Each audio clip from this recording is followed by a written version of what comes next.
Hey, how you doing? Seb from Elk Elektronik here. Today, I've got something very cool to show you all. The German company Tubbutec has released this crazy little battery-powered experimental sound synthesizer called the Wired Heart. So what exactly is this strange heart-shaped PCB all about? Well, let's jump in and have a look. The Wired Heart comes in this lovely little box with a beautiful graphic of the PCB on the front. Opening it up, we can see the PCB sitting inside, along with a neat sticker and a small bag of components that can actually be used with the Synth for all manner of wild sounds.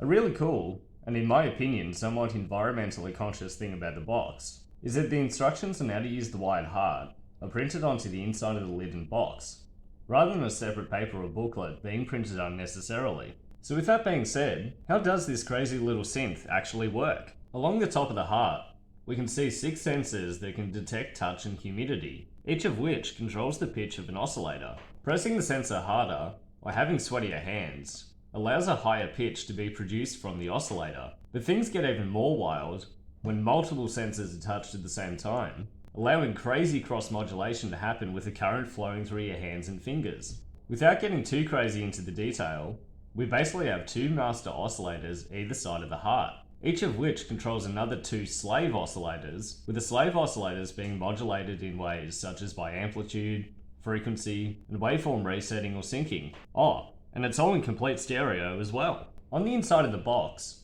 we can also see some instructions on how to use these additional components, such as LEDs, LDRs, potentiometers, or even a banana, allowing for even crazier sounds to be created. So we've definitely got to try out the banana and see what happens. If you want a more detailed view of the instructions, I've attached some photos here in the video, so feel free to pause and read at your own discretion. Alright, let's plug in the battery and some headphones and begin listening to what this thing can actually do.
Geez, they weren't kidding. This thing really can make some damn wild sounds. So where can you get your hands on one of these yourself? Well, of course here at Elk Elektronik for our Australian viewers, but it can also be found on the Tubbutec website, as well as lots of other online retailers around the web. Well, that's it from me today, and I hope you have lots of fun with your own wired hearts. See you next time.